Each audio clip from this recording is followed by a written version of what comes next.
দৃষ্টিভঙ্গি কি এই বিষয়ে কিছু কথা বলার জন্য।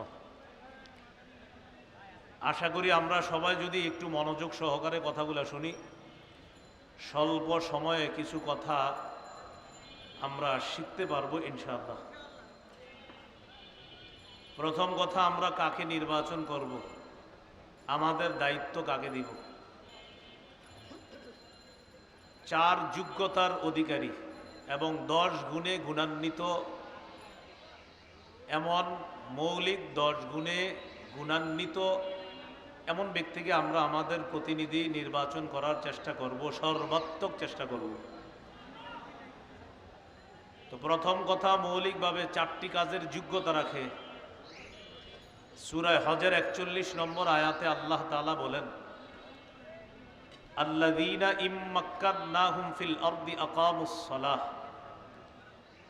আমি যাদেরকে পৃথিবীর ক্ষমতা দান করি, যাদেরকে পৃথিবীতে ক্ষমতায় অধিষ্ঠিত করি, তাদের মৌলিক কাজ হলো 4টা। আকামুস সালাহ, নামাজ কায়েম করবে। 2 নম্বর, ওয়া আতাউজ যাকাত, যাকাতের বিধান রাষ্ট্রীয়ভাবে চালু করবে, যাকাত দিবে। এটার দ্বারা উদ্দেশ্য হলো রাষ্ট্র হবে যাকাত ভিত্তিক। সুদ ভিত্তিক রাষ্ট্র ব্যবস্থা, এটার শেষ পরিণতি হলো ভিক্ষা করা। যাকাত ভিত্তিক রাষ্ট্র ব্যবস্থার শুভ পরিণতি হলো গরিব মানুষ ধনী হয়ে যাওয়া। সুদ ভিত্তিক রাষ্ট্র ব্যবস্থার কুফল, গরিব মানুষ আরো গরিব হবে। যাকাত ভিত্তিক রাষ্ট্র ব্যবস্থার সুফল হলো গরিব মানুষ আরো ধনী হবে।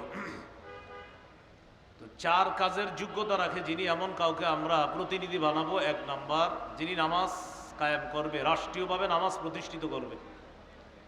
2 নাম্বার, যারা যাকাত দিবে। 3 নম্বর, ও আমারু বিল মারুফ, যারা সৎ কাজের আদেশ করবে। 4 নম্বর, ওয়ানাহাউ আনিল মুনকার, অসৎ কাজ থেকে নিষেধ করবে। এমন কাউকে যেন আমরা প্রতিনিধি না বানাই যিনি নিজেই অসৎ কাজ করে, তো তিনি অন্যকে অসৎ কাজের বাধা কিভাবে দিবে। এটা বুঝে ঠিক বলতে হবে, রেডিমেড ঠিক না, আসলেই ঠিক। যিনি অসৎ কাজে বাধা দিতে পারে না, এমন কাউকে যদি আপনি প্রতিনিধি বানান, তো তিনি অসৎ কাজে বাধা দিবে কিভাবে। এই জন্য এই 4 কাজের যোগ্যতা রাখে এমন ব্যক্তিকে আমরা ইনশাল্লাহ আগামীতে আমাদের দেশের প্রতিনিধি বানাবো ইনশাল্লাহ। এটা আমাদের জন্য আমানত। 10টি মৌলিক গুণের অধিকারী হতে হবে যিনি আমাদের দায়িত্বশীল হবেন। 1 নম্বর, তিনি আল্লাহমুখী হবে, পরকালমুখী হবে। ক্ষমতা যত বেশি হবে তিনি তত বেশি আল্লাহমুখী হবে। যত বেশি ক্ষমতা তার কাছে আসবে তিনি তত বেশি সালাত আদায় করবে, তত বেশি ইবাদত বাড়িয়ে দিবে, তত বেশি জনগণের কাছাকাছি যাবে এবং তত বেশি তিনি ইসলামের জন্য কাজ করবে। আর আল্লাহমুখী হবে তত বেশি, যাকে আল্লাহ যত বেশি ক্ষমতা দান করবে। কিন্তু আপনি দেখেন বিভিন্ন দেশের বাস্তবতা হলো এই, যারা বর্তমান পৃথিবীতে বিভিন্নভাবে বিভিন্ন পন্থায় ক্ষমতায় অধিষ্ঠিত হচ্ছে, তাদের ক্ষমতা যত বাড়ে দুর্নীতি তত বাড়ে।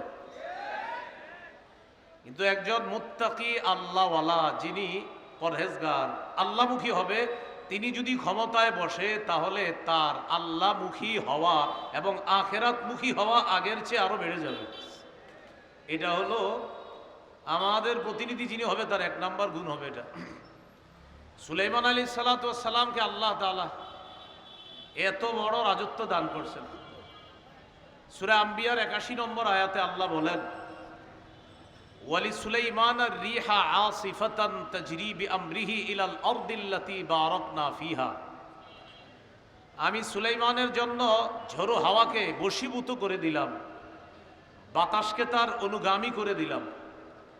সুলাইমান আলাইহিস সালাতু ওয়াস সালাম বাতাসের উপর এমনভাবে তার ক্ষমতা আল্লাহ প্রতিষ্ঠিত করেছিলেন, সকালবেলা সিংহাসনের মধ্যে অধিষ্ঠিত হয়ে বাতাসকে হুকুম করতেন, অমুক এলাকায় আমার কাজ আছে, আমাকে নিয়ে যাও। মুহূর্তের মধ্যে বাতাস সিংহাসন 1 মাসের দূরত্বে পৌঁছায় দিত।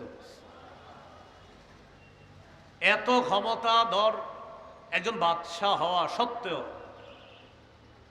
সূরা সাদের 30 নম্বর আয়াতে সুলাইমান নবীর ব্যাপারে আল্লাহ বলেন, ওয়া ওয়াহাবনা লিদাউদা সুলাইমান নি'মাল আবদু ইন্নাহু আওয়াব।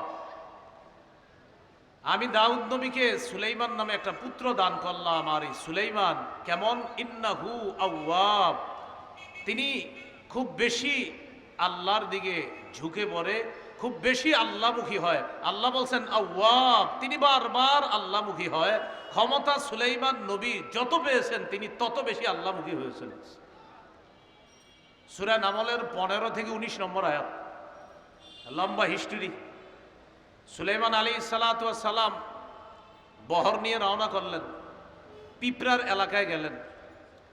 যাওয়ার পর যখন তিনি পিঁপড়ার এলাকায় নামবে, নামার পর তার সাথে বিশাল বাহিনী, তারাও সেখানে হাঁটবে।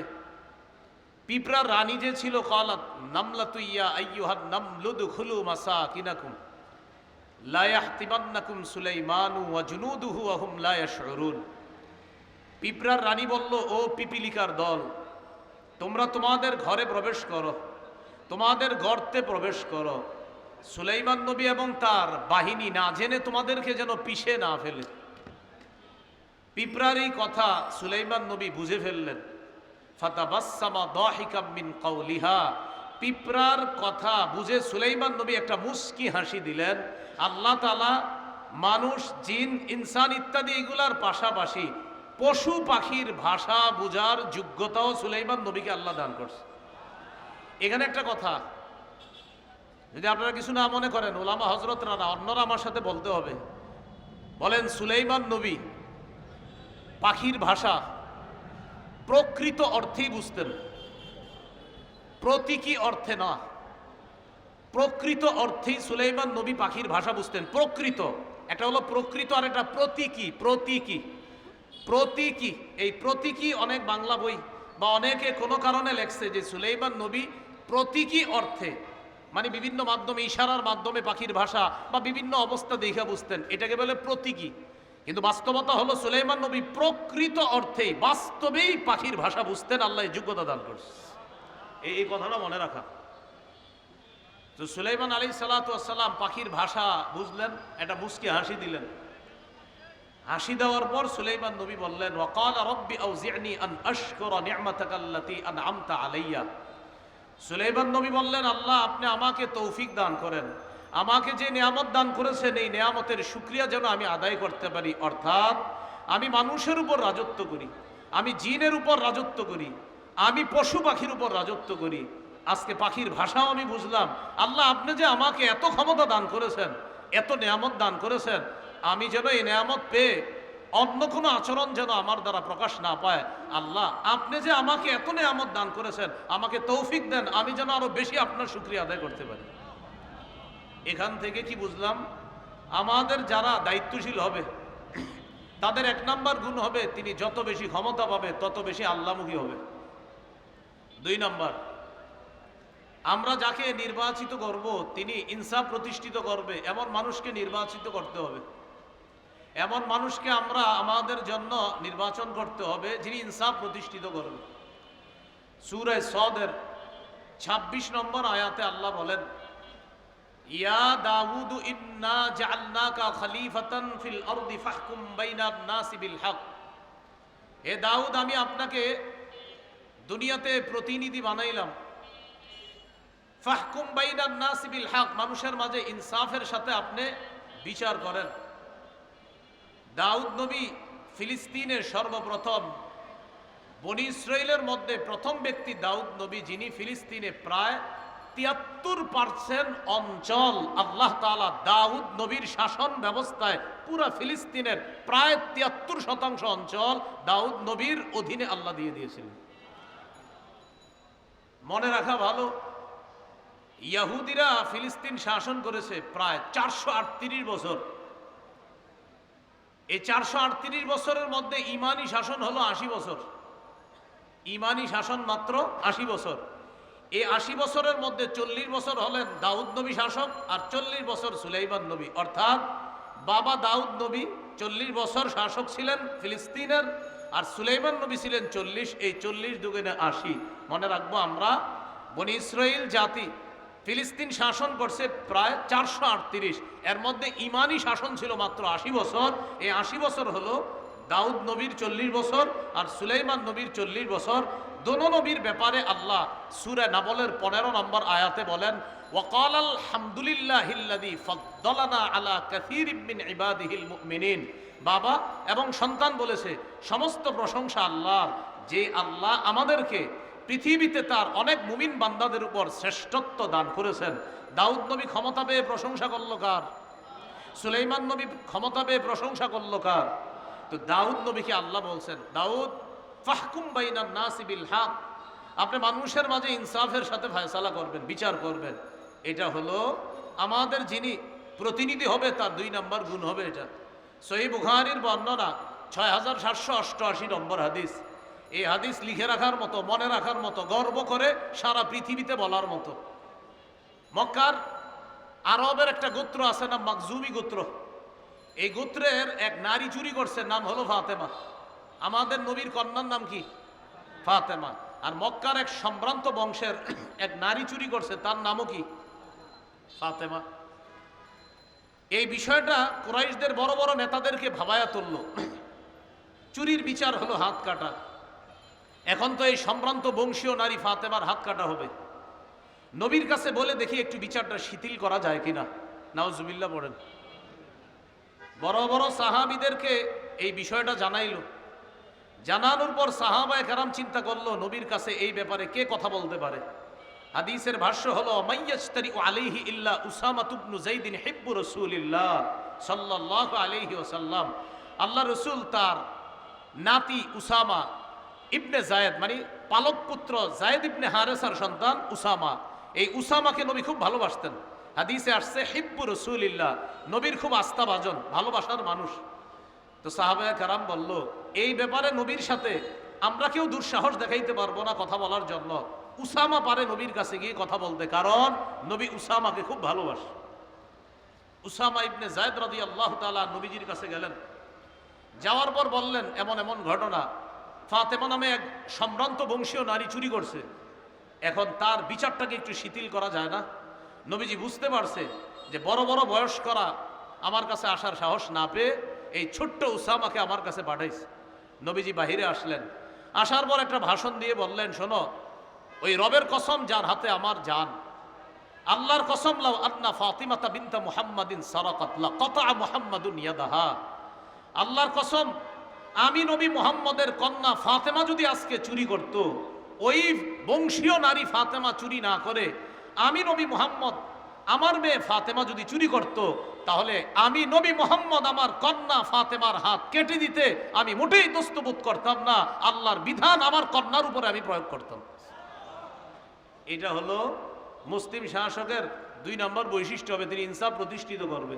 এখন ইনসাফ প্রতিষ্ঠিত করার সময় আপনি যখন ইনসাফ প্রতিষ্ঠিত করবেন, যেই মাত্র বিচারটা করবেন তখনই দেখলেন সে তো আমার আত্মীয় লাগে, আর বিচার আপনি শিথিল করে ফেললেন, এটা ইসলাম শিক্ষা দেয় না।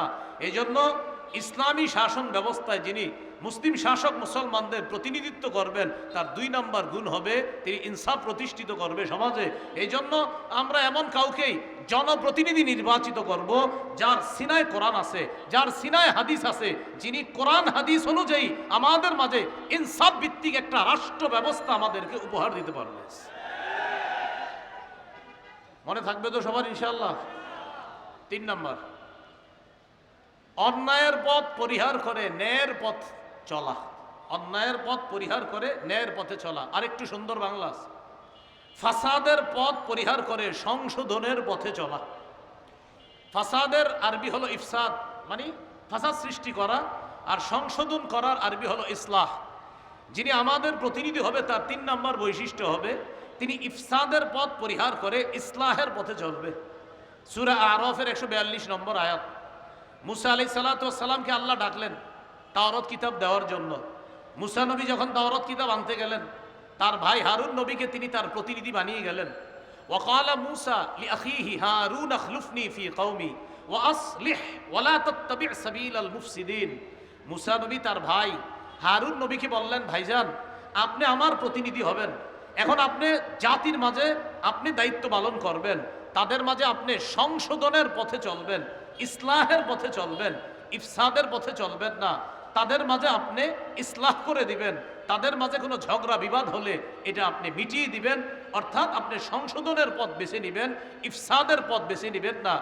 কিন্তু আমাদের দেশের মধ্যে যদি এমন হয় যে উলামায়ে কেরাম এবং ইসলামী মূল্যবোধে বিশ্বাসী তাওহীদি জনতা তারা যদি আমাদের দেশে ইনসাফ কায়েম করতে চায়, আমাদের দেশে যদি তারা সত্য প্রতিষ্ঠিত করতে চায়, এই সত্যের বাধা দেওয়ার নাম হলো ইফসাদ, আর ওই বাধাকে প্রতিহত করার নাম হলো ইসলাহ।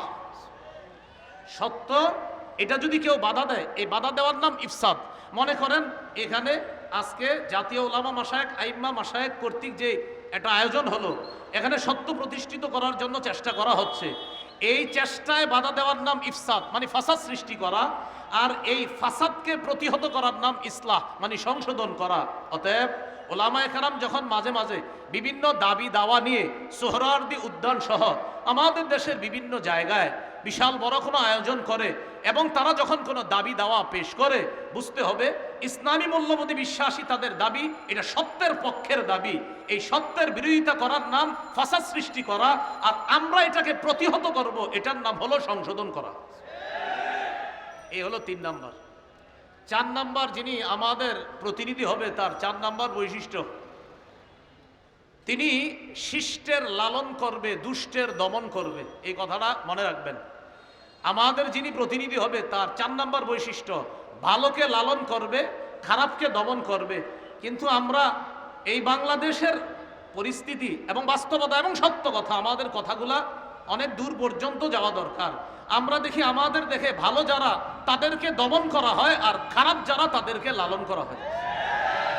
অথচ উচিত কি? ভালোকে লালন করা, খারাপকে দমন করা। ওলামায়ে কেরাম ইসলামী মূল্যবোধে বিশ্বাসী তাওহীদি জনতা, এরা হলো ভালো, এদেরকে লালন করতে হবে। এদেশে 90 ভাগের বেশি মুসলমান। এই মুসলমানের স্বাধীন দেশে সবচাইতে পরাধীন মনে করা হয় মুসলমানদেরকে।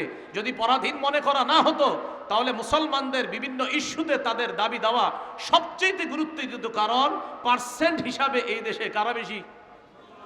এরপরও আমাদের দাবি দেওয়ার মূল্যায়ন করা হচ্ছে না। কিছু কিছু ক্ষেত্রে এমন মনে হয় যেন আমাদের কথাগুলো কানেই নেয় না, যে তোমাদের যা মন চায় করো আর আমি যা মন চায় করবো না। এই জাতীয় কোনো কর্মকাণ্ড ভবিষ্যতে চলতে দেওয়া যায় না, উচিত না। ওলামায়ে কেরাম যে কোনো কাজে কর্মে এবং অন্যায়, ওলামায়ে কেরাম যদি আমাদেরকে যে কোনো জায়গায় আহ্বান করে স্বতঃস্ফূর্তভাবে, টুপি দাড়িওয়ালা সহ অন্য মুসলিম ইসলাম যারা আছে, ইসলামী মূল্যবোধে বিশ্বাসী সকলকে নিয়ে কারা কারা ইনশাল্লাহ আমরা তাদের আহ্বানে সাড়া দিতে রাজি আছি? রাজি আছি তো সবাই ইনশাল্লাহ?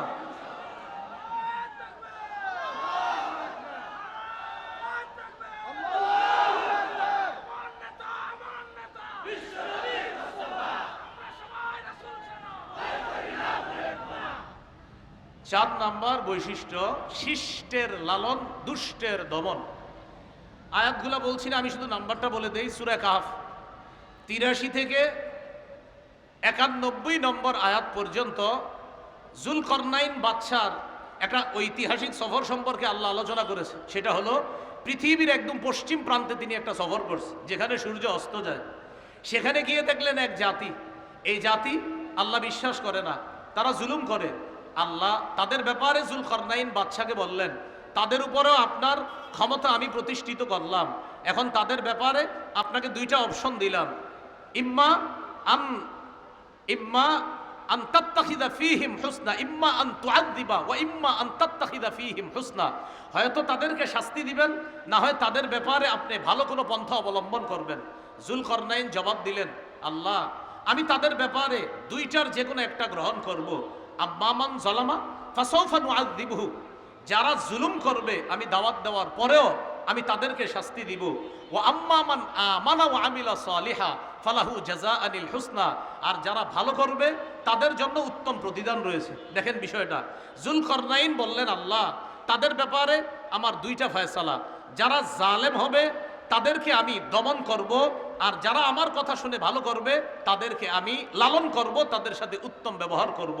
তাহলে 4 নাম্বার শিখলাম, আমাদের প্রতিনিধি যিনি হবেন তিনি শিষ্টের লালন, ভালোকে লালন করবে, দুষ্টকে দমন করবে। মুসলিম শাসক বা আমাদের প্রতিনিধি যিনি হবেন তার 5 নম্বর বৈশিষ্ট্য, আমরা যাকে বানাবো তিনি কি হবেন? জনগণের জন্য অকাতরে বিলিয়ে দেওয়ার যোগ্যতা থাকবে। বলেন তো কি থাকবে? জনগণের জন্য অকাতরে বিলিয়ে দিতে হবে, এটা 5 নম্বর বৈশিষ্ট্য। জুলকরনাইন বাদশা সম্পর্কে আল্লাহ তাআলা বলেছেন সূরা কাহফের 91 থেকে 93 থেকে 97 নম্বর আয়াত পর্যন্ত আল্লাহ বলেছেন জুলকরনাইন বাদশার আরেকটা সফর সম্পর্কে আল্লাহ তাআলা আলোচনা করেছেন। সেই সফরটা হলো উনি পৃথিবীর উত্তর দিকে সফর করেছেন। এটা কিন্তু আল্লাহ কোরআনে বলে নাই উত্তর, আল্লাহ দিকের কথা বলছে দুইটা, একটা সফর পূর্ব দিকে আর একটা পশ্চিম দিকে, এই দুইটা বলছে। আরেকটা সফরের কথা বলছে আল্লাহ, কিন্তু সফরটা কোন দিকে করছে এটা বলে নেই। তবে মুফাসসিরিনে কেরাম গবেষণা করে বলেন জুলকরনাইনের আরেকটা সফর হয়েছে উত্তর দিকে, রাশিয়ার দিকে, এটা মুফাসসিরিনে কেরামের অভিমত। সেখানে গেলেন, যাওয়ার পর দেখে এক জাতি যারা জুলকরনাইন বাদশার কথা বুঝে না, লা ইয়াকাদুনা ইয়াফকাহুনা কাওলা, ভাষা বুঝে না। তো জুলকরনাইন বাদশা তাদের সাথে কথা বলার জন্য দুভাষী নিযুক্ত করলেন, অথবা তাদের সাথে ইশারায় কথা বললেন। তারা জুলকরনাইনকে বলল, বাদশা আপনার কাছে আমাদের একটা দাবি আছে। কি দাবি? এই পাহাড়ের পিছনে 2টা জাতি আছে, একটা ইয়াজুজ আর একটা মাজুজ। এরা রাতের বেলা আমাদের বাড়িতে এসে লুটতরাজ করে, ডাকাতি করে, আমাদের ধন সম্পদ ছিনিয়ে নেয়। আপনি যদি এই 2 পাহাড়ের মাঝখানে ফাঁকা জায়গাটা বন্ধ করে দেন, তাহলে তাদের এই দুর্নীতি থেকে, তাদের এই লুটতরাজ থেকে আমরা বেঁচে যাব। এই কথা বলার পর জাতি বলল, ও বাদশা, প্রয়োজনে যদি কিছু টাকা পয়সা লাগে টাকা পয়সা আমরা দিব। কারা বলল? জাতি বলল বাদশাকে। বাদশা জুলকরনাইন বললেন, আমার টাকা পয়সা লাগবে না, আল্লাহ আমাকে যা দিয়েছে, মা মাক্কান্নি ফিহি খাইর, আল্লাহ আমাকে যে ক্ষমতা দিয়েছে এটা অনেক উত্তম।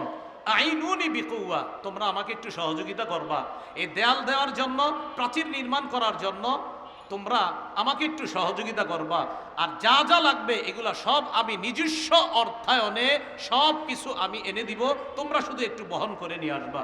বাদশা জুলকরনাইন 2 পাহাড়ের মাঝখানে একটা প্রাচীর দিয়ে দিলেন। তো জনগণের জন্য অকাতরে বিলিয়ে দেওয়া, এটা মুসলিম শাসকের 5 নাম্বার বৈশিষ্ট্য হবে। বিষয়টি যেন এমন না হয় কথার কথা আপনি লাইনের গ্যাস বন্ধ করে দিলেন, একটা কথার কথা, আমাদের দেশ গ্যাসের গণি না, এখন আপনি লাইনের গ্যাস বন্ধ করে দিয়ে বোতলের গ্যাস চালু করলেন, চালু করার পরে এটার দাম নির্ধারণ করলেন 600 টাকা, কিন্তু বাজারে আসলো 1400-1500 টাকা। এমনি বলতেছি কথার কথা। তো ভাই 1500 কিভাবে হলো?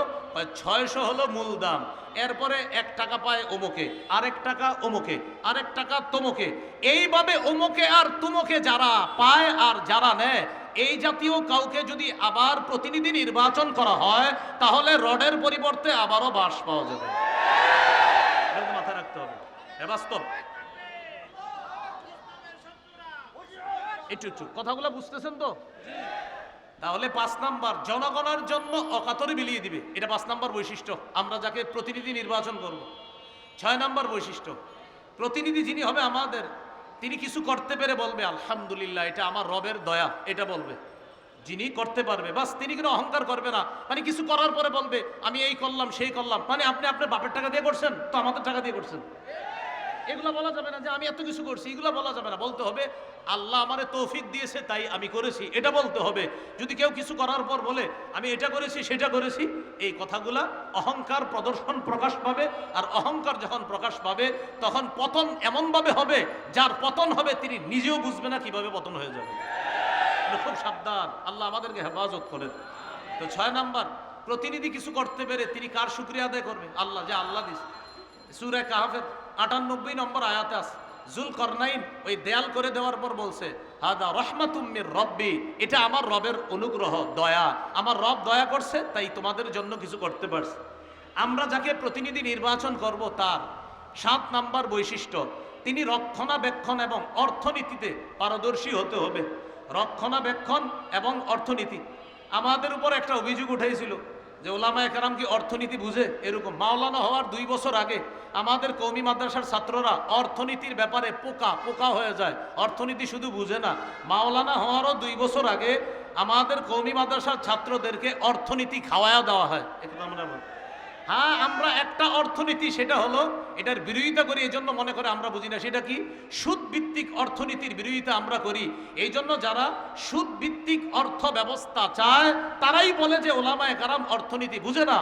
কারণ ওলামায়ে কেরাম যাকাত ভিত্তিক অর্থনীতি বুঝে, আর সুদ ভিত্তিক অর্থনীতি এটা জাহান্নামী। এটা বলার কারণে একদল মানুষ আমাদেরকে অভিযুক্ত করে যে আলেমরা অর্থনীতি বুঝে না। আসলে বিষয়টা এমন না, আলেমরা অর্থনীতি শুধু বুঝে না, ওলামায়ে কেরাম অর্থনীতি পড়ানোর যোগ্যতা রাখে। তো এই কথাটা 7 নাম্বার, রক্ষণাবেক্ষণ এবং অর্থনীতিতে পারদর্শী। ইউসুফ আলাইহিস সালামের ব্যাপারে আছে সূরা ইউসুফের 55 নম্বর আয়াত। ইউসুফ নবী যখন দেখলেন যে এই দেশে যদি খাদ্য ভাণ্ডারের দায়িত্ব আমি না নেই তাহলে জালেমরা খাবার শেষ করে ফেলবে, ইউসুফ নবী নিজেই দায়িত্ব চেয়ে নিলেন। ইজআলনি আলা খাজাইনিল আরদ, আমাকে খাদ্য ভাণ্ডারের দায়িত্ব দেন। ইউসুফ নবী বললেন, এখান থেকে একটা বিষয় বুঝে আসে, বুখারীতে আছে লা তাসআলিল ইমারা, দায়িত্ব চেয়ে নিও না। আর কোরআনে দেখলাম আমরা ইউসুফ নবী বলতেছে আমাকে দায়িত্ব দেন। বুখারীতে আছে দায়িত্ব চেয়ে নিও না, আর সূরা ইউসুফের মধ্যে ইউসুফ নবী দায়িত্ব চেয়ে নিচ্ছে। এটার উত্তর হলো, যখন যোগ্য ব্যক্তি দায়িত্বে থাকবে তখন আমার আপনার দায়িত্ব চেয়ে নেওয়া দরকার নাই। আর অযোগ্য ব্যক্তিতে যখন দেশের দায়িত্বের জায়গাগুলো ভরপুর হয়ে যাবে, যোগ্য ব্যক্তিরা তখন ওই দায়িত্ব চেয়ে নিবে, যেভাবে হোক সঠিক পন্থায় ওই দায়িত্ব চেয়ে নিয়ে সেখানে যোগ্য ব্যক্তিরা বসতে হবে। বুঝে আসছে তো? বুখারীতে আসছে দায়িত্ব চেয়েও না, চেয়েও না মানে যোগ্যরা থাকলে তোমার চাওয়া দরকার নাই। আর সূরা ইউসুফে কি আসছে? অযোগ্যরা যখন দায়িত্বে থাকবে তখন যোগ্যরা দায়িত্ব চেয়ে নিতে হবে। 8 নাম্বার, আমাদের প্রতিনিধি যিনি হবেন তিনি ঘুষ গ্রহণ করবে না। এটা 2 বার জোরে বলেন, জোরে বলেন সবাই, কি 2 বার কি গ্রহণ করবে না? আবার বলেন, কি গ্রহণ করবে না? এটা এরকম লোক আমরা প্রতিনিধি বানাতে হবে। সূরা নামলের 35-36 নম্বর আয়াত। রানী বিলকিস সুলাইমান নবীর কাছে হাদিয়া পাঠাইছে। হাদিয়া কেন পাঠাইছে? তাফসীরের কিতাবে আসছে। রানীর উদ্দেশ্য হলো, সুলাইমান নবী যদি হাদিয়া পাওয়ার পর চিন্তা করে এত কিছু দিল, যাক এই মহিলারা আর কিছু বলবো না। তো রানীর উদ্দেশ্য হলো সুলাইমান নবী তার রাজত্ব নিয়ে থাকবে আর আমি আমার রাজত্বে আমি রানীগিরি করব। এই জন্য হাদিয়া পাঠাইছে। সূরা নামলের 35-36 নম্বর আয়াতে আছে। তো রানীর ওই কথাগুলো সেখানে আছে, দেখবেন খুব সুন্দরভাবে। ইন্নী মুরসিলাতুন ইলাইহিম বিহাদিয়্যা ফানাযিরাতুম বিমা ইয়ারজিউল মুরসালুন, আমি তার কাছে উপঢৌকন পাঠাবো, দেখি হাদিয়া পাঠানোর পর তার রিয়াকশনটা কি হয় দেখবো। তো রানীর উদ্দেশ্য হলো যদি হাদিয়া গ্রহণ করে তাহলে বুঝবো যাক উনি ওনার রাজত্ব নিয়ে থাকবে, আমি আমারটা। আসলে রানীর উদ্দেশ্য সেটা হাদিয়া ছিল না, হাদিয়ার নামে ঘোষ পাঠানো ছিল। এই জন্য ঘোষ কাকে বলে? একটা হলো হাদিয়া আর একটা ঘোষ। ঘোষ মানি, ভাই ভালো আছেন আপনি? ঠিক আছেন তো? এই ঠিক আছেন তো মানে আপনি কিছু করেন না, আপনি আপনার জায়গায় থাকেন, আমার জায়গায় রাখেন, আমি এই এলাকাটা দেখভাল করব। আর আপনার এটারে হাদিয়া, এটা ঘুষ, এটা হলো ঘুষ, এটা ঘুষ, এটা হাদিয়া না, এটা উপহার না। দিয়ে বলে কি বাসায় কিছু নিয়ে যায়, কিছু খায়েন, বলে আমি কি করব, আর না কিছু খায় না, আর আমার জিনিসটা একটু খেয়াল রাখেন। এই যে খেয়াল রাখেন বলাটা, তখন আর এটা হাদিয়া না, এটা ঘুষ হয়ে যায়। এলো 8 নাম্বার। 9 নাম্বার, আমরা যাকে প্রতিনিধি নির্বাচন করব তিনি আমানতদার হবে। কি হবে ভাই? আমানতদার হবে। সূরা নিসা 58 নম্বর আয়াতে আল্লাহ বলেন, ইন্নাল্লাহা ইয়া'মুরুকুম আন তুআদ্দুল আমানাতি ইলা আহলিহা, আল্লাহ তোমাদেরকে আদেশ করেন তোমরা আমানত যথাযথ জায়গায় পৌঁছে দাও। সহিহ বুখারীর বর্ণনা, রাসূলুল্লাহ সাল্লাল্লাহু আলাইহি সাল্লামকে প্রশ্ন করা হলো, হুজুর কিয়ামত কবে? নবীজি সাল্লাল্লাহু আলাইহি সাল্লাম বললেন, ইদা ফুসিদাল আমরু ইলা গায়রি আহলি ফান্তাজিরিস সাআ, যখন দায়িত্ব অযোগ্য ব্যক্তিকে দেওয়া হবে তখন কিয়ামতের অপেক্ষা করো। এটা একটা বর্ণনা। আরেক বর্ণনায় রাসূল সাল্লাল্লাহু আলাইহি সাল্লাম বললেন, ইদা দুইয়াতিল আমানা ফান্তাজিরিস সাআ, যখন আমানত উঠিয়ে দেওয়া হবে, আমানত উঠিয়ে দেওয়া হবে তখন কিয়ামতের অপেক্ষা করো। সাহাবায়ে কেরাম প্রশ্ন করলেন, কাইফা ইদাআতুহা ইয়া রাসূলুল্লাহ, হুজুর আমানত কিভাবে উঠিয়ে নেওয়া হবে? নবী বললেন, ইদা উসনিদাল আমরু, আরেক বর্ণনা ইদা বুসিদাল আমরু ইলা গায়রি আহলি, যখন অযোগ্য ব্যক্তিকে দায়িত্ব দেওয়া হবে, এই অযোগ্যকে দায়িত্ব দেওয়া মানে আমানত উঠিয়ে নেওয়া। এখানে একটা বাংলা মনে রাখবেন, যোগ্য ব্যক্তিকে যোগ্যতার আসনে বসানো এটা আমাদের জন্য আমানত, আর যোগ্য ব্যক্তি যোগ্যতার আসনে বসে আমাদের অধিকারগুলা সংরক্ষণ করা এটা ওই দায়িত্বশীল ব্যক্তির জন্য আমানত। আবার বলছি, যোগ্য ব্যক্তিকে যোগ্যতাদের জন্য আমানত, আর তিনি ওই আসনে বসে আমাদের অধিকারগুলা যথাযথভাবে আদায় করা এটা তার জন্য আমানত। সর্বশেষ যিনি আমাদের প্রতিনিধি হবে তার গুণ হবে তিনি কোরআন সুন্নাহ অনুযায়ী বিচার করবে। সূরা মাইদা 48, সূরা মাইদা 49, সূরা মাইদা 50 এই আয়াতগুলোর মধ্যে আছে ইন্না আনজালনা ইলাইকাল কিতাবা বিল হক, আমি আপনার কাছে কোরআন দিয়েছি, এই কোরআন এটা দিয়েছি, এটার মাধ্যমে আপনি বিচার করবেন, সঠিকভাবে বিচার করবেন। শেষের দিকে আছে আফা হুকমাল জাহিলিয়াতি ইয়াবগুন, তারা কি জাহিলি আইন চায়? আমান আহসানু মিনাল্লাহি হুকমাল, আল্লাহর চাইতে শ্রেষ্ঠ উত্তম বিচারক আর কে হতে পারে? এই জন্য আমরা যদি আমাদের বাংলাদেশে আল্লাহর আইন বাস্তবায়ন করতে চাই, আল্লাহর কসম সত্যি বলছি, আমাদের একজন যোগ্য, 4 কাজের যোগ্যতা রাখে, 10 গুণে মৌলিক গুণান্বিত এমন কোন ব্যক্তিকে আমাদের দেশের দায়িত্ব দিতে হবে। তাহলে ইনশাল্লাহ এদেশে সংসদ চলবে কোরআন অনুযায়ী, এদেশের বিভিন্ন পার্লামেন্ট চলবে কোরআন অনুযায়ী। আল্লাহর কসম আমরা স্বপ্ন দেখতেছি যে 90% মুসলমানের দেশ, এটা তো একটা স্বাভাবিক বিষয়। এদেশের সংসদ চলবে কোরআন অনুযায়ী, এদেশের বিচার ব্যবস্থা চলবে কোরআন অনুযায়ী। মানে এটা এমন কোনো কথা না যে হুজুর এটা কোনো কথা না, এটা তো সাধারণ কথা। 90% মুসলমানের দেশ, বলেন কি অনুযায়ী দেশ চলবে? সংসদ কি অনুযায়ী হবে? কোর্ট কি অনুযায়ী হবে? এটা তো একটা স্বাভাবিক বিষয়, মনে থাকবে তো ইনশাল্লাহ। এটা হলো আমার প্রথম বিষয়। আপনার বাইরে থেকে 2 মিনিট চেয়ে নিচ্ছি। দ্বিতীয় আরেকটা বিষয় দিছে আমারে যে নির্বাচনের শরীয়ী পদ্ধতি কি, আমি শুধু একটু বলছি। আমি জানি আপনারা এখানে অনেকে আছেন যে হযরত গণতন্ত্র, এই তো বিষয়টা। আচ্ছা একটু মন দিয়ে শোনেন 2 মিনিট। আচ্ছা গণতন্ত্র এই বিষয়টা কি? 1863-তে আপনার আব্রাহাম লিঙ্কনের সেই যে এক ধারা সে আবিষ্কার করলো যে democracy is the government of the people, by the people and for the people. গণতন্ত্র হলো এমন একটা শাসন ব্যবস্থা যেখানে জনগণের উপর, জনগণের মাধ্যমে জনগণের ক্ষমতা চলবে, অর্থাৎ যেই নিয়ম নীতিতে জনগণের শাসন চলবে, জনগণের আইন চলবে, এটাই গণতন্ত্র। সেখানে গণতন্ত্রে দেশের মালিক হবে জনগণ আর তারা আইন করবে। আর আমরা বলি রাষ্ট্র, এটার মালিক হলো আল্লাহ। অনেকের গেঞ্জির পিছনে লেখা আছে people are source of all power, জনগণ সকল ক্ষমতার উৎস। নাউজুবিল্লাহ, জোরে বলি। সকল ক্ষমতার উৎস কে? আল্লাহ। এটা প্রথম কথা। তাহলে গণতন্ত্র এটা তারা বললো, এটা হলো একটা বিষয়। আমাদের কথা হলো সূরা বানী ইসরাঈলের 111 নম্বর আয়াতে যে কথাটা আছে, একদম সূরা বানী ইসরাঈলের সর্বশেষ আয়াত, ওয়ালাম ইয়াকুল্লাহু শারীকুন ফিল মুলক, আল্লাহর রাজত্বে কোনো শরীক নাই। বলেন আল্লাহর রাজত্বে কি নাই? শরীক নাই। দেশের রাজত্ব কার? এই আল্লাহর রাজত্বে কোনো শরীক নাই। এটা ইসলামী আকীদা যে দেশের রাজত্ব হবে এটা আল্লাহর মালিকানা, এটা গণতন্ত্র, এটা মালিক হবে না। এটা আমাদের ইসলামী মূল্যবোধে বিশ্বাসীদের আকীদা। আচ্ছা সূরা ইউসুফের 40 নম্বর আয়াতে আছে ইনিল হুকমু ইল্লা লিল্লাহ, বিচার ব্যবস্থা শুধুমাত্র আল্লাহর পক্ষ থেকে হবে, আল্লাহই বিধানদাতা, আল্লাহই বিধান করবে। কথা সঠিক। এটা হলো প্রথম কথা। দ্বিতীয় কথা খুব ভালো করে মনে রাখবো, ইসলামী হুকুম অনুযায়ী গণতন্ত্রের যেই বিধান, এই বিধানকে মানতে হবে। এই বিধান না মানার কোনো সুযোগ নাই। ইসলামী হুকুম অনুযায়ী গণতন্ত্রের পক্ষে কেউ না, কোনো ওলামায়ে কেরাম না। এটা হলো দ্বিতীয় কথা। এবার মূল কথাটা শুনেন। তাহলে হুজুর যেহেতু গণতন্ত্রের পক্ষে না তো কি করব? এখন ওলামায়ে কেরামের মধ্যে 2 দল। এক দল বলেন গণতন্ত্রের বর্তমান পদ্ধতিতে দেশে স্বেচ্ছায় অথবা ইচ্ছায়, ইচ্ছা করে হোক স্বেচ্ছায় হোক, মানুষকে বাধ্য করা হচ্ছে এই পদ্ধতিতেই মানুষ যেন তাদের ক্ষমতা প্রতিষ্ঠিত করে, মানুষকে বাধ্য করা হচ্ছে। বাধ্য করার কারণে ওলামায়ে কেরাম আজিমত এবং রুখসতের মাসালার মধ্যে রুখসতটা গ্রহণ করে ওলামায়ে কেরাম চিন্তা করলেন যদি ওলামায়ে কেরাম দায়িত্ব না নেয় নাস্তিকদের হাতে দেশ চলে যাবে। ওলামায়ে কেরাম যদি দায়িত্বে না আসে তাহলে ইসলামী বিরোধী যারা শক্তি আছে তারা এদেশে তাদের শক্তিশালী পাকাভুক্ত হবে।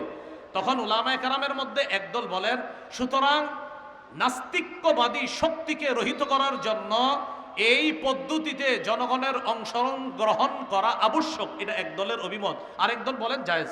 একদল বলছে আবশ্যক, আরেক দল বলছে এটা জায়েজ। এই পদ্ধতিতে অংশগ্রহণ করে নাস্তিক্যবাদের বিরোধিতা করা এবং আল্লাহর হুকুম পৃথিবীতে প্রতিষ্ঠিত করার জন্য চেষ্টা করা। আমি জানতে চাই আমাদের আপনার ভাই এখানে আছে, আপনার তো এই নিয়তে আছে নাকি অন্য কোনো নিয়ত? আমাদের আপনার ভাই মাশাআল্লাহ ইনশাআল্লাহ সিলেটের এমপি হবে, আল্লাহ কবুল করেন। যাই হোক, আপনার ভাইয়ের সাথে আমার ভালো পার্সোনাল সম্পর্ক একটু মধুর, এই জন্য একটু হাসাহাসি করলাম। আপনারা আবার দোয়া করেন, অন্তর থেকে দোয়া করেন, আল্লাহ তৌফিক দান করেন। এখন এই পদ্ধতিতে জনগণ অংশগ্রহণ করবে, করার পর এখানে মনে রাখতে হবে 4টা কথা। বলেন সাক্ষ্য, সুপারিশ, প্রতিনিধি, আমানত। সাক্ষ্য, সুপারিশ, প্রতিনিধি নির্বাচন, উকিল নির্বাচন, আমানত, এই চারটা কথা। এবার বলেন, ভোট মানি হলো সাক্ষ্য দেওয়া, সুপারিশ করা, উকিল নিযুক্ত করা, আমানত রক্ষা করা। আপনি যে কারো পক্ষে আপনি একটা কথা বলতেছেন যে আমি অমুককে প্রতিনিধি বানাবো, এই প্রতিনিধি বানানোর অর্থ হলো এক নম্বর আপনি তার পক্ষে সাক্ষী দিতেছেন, আপনি তার পক্ষে সাক্ষী দিতেছেন। এই সাক্ষী আপনি তার পক্ষে এটা যে দিতেছেন এটা বুঝে শুনে আপনি তার পক্ষে সাক্ষী দিতে হবে, এটা হলো এক নম্বর কথা। তো এই যে দ্বিতীয় নম্বর কথা সুপারিশ করা, সূরা নিসার 85 নম্বর আয়াতে আছে, মাইয়াশফা শাফাআতান হাসানা ইয়াকুল্লাহু নাসিবুম মিনহা, যে সঠিক ব্যাপারে সুপারিশ করবে, সুন্দর সুপারিশ করবে, এটার সওয়াব সে পাবে। অমাইয়াশফা শাফাআতান সাইয়্যিআ, আর যে ব্যক্তি খারাপ ব্যাপারে সুপারিশ করবে, ইয়াকুল্লাহু কিফলুম মিনহা, সে এটার গুনাহের অংশও পাবে। এবার বুঝেন, একজন আল্লাহওয়ালা ব্যক্তি আর একজন খারাপ ব্যক্তি, একজন তাকওয়াবান মানুষ তাকেও চাইলে আমি নির্বাচন করতে পারি, আর একজন খারাপ মানুষ তাকেও নির্বাচন করতে পারি। এই আল্লাহওয়ালা মানুষকে আমি তার পক্ষে কথা বলা মানে হলো ভালো কাজের সুপারিশ করা, খারাপ মানুষের পক্ষে কথা বলা মানে খারাপ কাজে সুপারিশ করা। খারাপ কাজে যদি সুপারিশ করি কিয়ামতের ময়দানে আল্লাহর কাছে আমাকে দাঁড়াতে হবে। তাহলে এক নাম্বার সাক্ষ্য দেওয়া, আমি সাক্ষ্য দিচ্ছি। দুই নাম্বার আমি সুপারিশ করতেছি। তিন নাম্বার আমি উকিল নিযুক্ত করতেছি, প্রতিনিধি নিযুক্ত করতেছি আমার পক্ষ থেকে। আমরা যাকে দায়িত্বশীল বানাবো তিনি আমাদের পক্ষ থেকে ওকালতি করবে, আমাদের প্রতিনিধিত্ব করবে। চার নাম্বার আমানত, এটা একটা আমানত। প্রিয় ভাইয়েরা, এই আমানত যেন অপাত্রে না পড়ে। আর মুফতি শফি রহমতুল্লাহ আলাইহি লেখছেন তিনটা, সাক্ষ্য, সুপারিশ আর হলো প্রতিনিধিত্বের অথরিটি প্রদান করা। এই তিন ক্ষেত্রে মুসলমান বুঝে শুনে পা বাড়াতে হবে।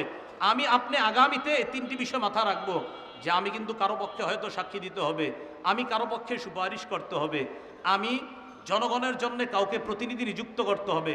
আল্লাহ, আমার সাক্ষ্যটা যেন অন্যায়ের পক্ষে না হয়, আমার সুপারিশ যেন অন্যায়ের পক্ষে না হয়, আমি যাকে প্রতিনিধি বানাবো তিনি যেন কোনো খারাপ মানুষ না হয়। প্রিয় ভাইয়ারা, এই তিনটা কথা আরও প্রত্যেকে 10 জনকে জানায়া দিবেন যে আগামীতে তিনটা কথা মাথায় রাখবা। আমি যার পক্ষে সুপারিশ করব, আমি যার পক্ষে সুপারিশ করব তিনি ভালো মানুষ হয়, আমি যার পক্ষে সাক্ষ্য দিব তিনি যেন ভালো মানুষ হয়, আমি যাকে প্রতিনিধি বানাবো তিনি যেন ভালো মানুষ হয়।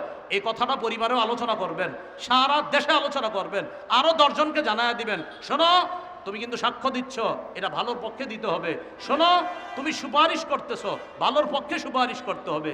শোনো তুমি কিন্তু প্রতিনিধি নির্বাচন করতেছ, এই গরিব মানুষগুলার একজন প্রতিনিধি বানাইতেছ, সাবধান, খারাপ মানুষকে যেন তুমি প্রতিনিধি না বানাও, ভালো মানুষকে তোমার প্রতিনিধি বানাতে হবে। তো মুফতি শফি রহমতুল্লাহ আলাইহি বলছেন তিনটা, আর তাফসীরের কিতাব ঘাটাঘাটি করলে পাবেন চারটা, সাক্ষ্য, সুপারিশ, উকিল নিযুক্ত করা আর হলো আমানত। এই চারটি বিষয় সামনের দিকে আমরা রেখে কোরআন সুন্নাহ অনুযায়ী ইনশাআল্লাহ আমাদের পাগুলা যেন সামনে বাড়াতে পারি, ওলামায়ে কেরামের পরামর্শে যেন চলতে পারি, আল্লাহ তৌফিক দান করেন। আজকে এইখানে যারা আছেন এই চারটা ক্ষেত্রে আমরা খেয়ানত করব না, হাত তুলে ওয়াদা করি ইনশাআল্লাহ। রাজি আছি ইনশাআল্লাহ সকলে? আসসালামু আলাইকুম।